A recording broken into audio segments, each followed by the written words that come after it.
আলাইহিসসালাতু ওয়াস সালামের সাহাবারা এক সময় আল্লাহ রাসূলকে জিজ্ঞাসা করছিল, কিলা লাহু ইয়া রাসূলুল্লাহি মা হাযিহিল আযা, হে আল্লাহ के रसूल ये ईद उल फितर ये क्या है? ईद उल फितर ईद उल अज़हा ये क्या है? ये कहां से आए हैं? इसका पास मंजर क्या है? मतलब জিজ্ঞাসা করছে, হে আল্লাহ রাসূল ঈদ উল আযহা কি, এর মধ্যে আমাদের কি করানো আসলো কোথায়?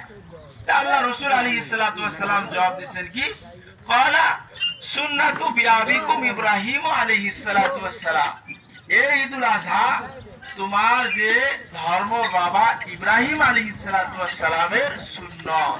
তার কারণ ইব্রাহিম আলাইহিস সালাতু ওয়াস সালাম সর্বপ্রথম আল্লাহ রাব্বুল আলামিন যে শেষ কালের মধ্যে ইব্রাহিম আলাইহিস সালাতু ওয়াস সালাম মানে আল্লাহ তাআলার কাছে চায়া মাগি একটা সন্তান নিছে, কি নিছে? সন্তান নিছে।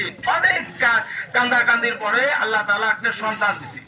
কিন্তু ওই সন্তান যখন অল্প বড় হওয়ার পরে পরে এত মহাব্বতের বস্তু আল্লাহ তাআলার ওহী আসি কি যায়, ইব্রাহিম এক আমার রাস্তায় কি করা রাখবো, কুরবানি করা রাখবো, তবে করো।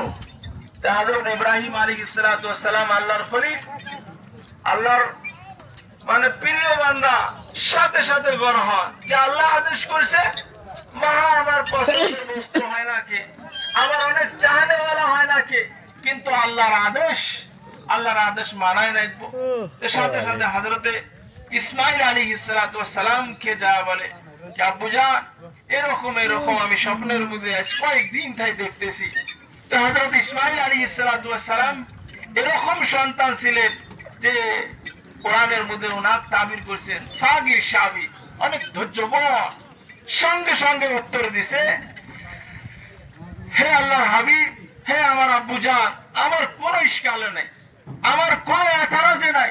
যদি আল্লাহর আদেশ হয়ে থাকে তাহলে তুমি আমাকে জব করো, নিয়ে যাও, আল্লাহর হুকুমকে তুমি কি করো, পালন করো, আল্লাহর হুকুমকে তুমি তাকমিল করো। মহতরম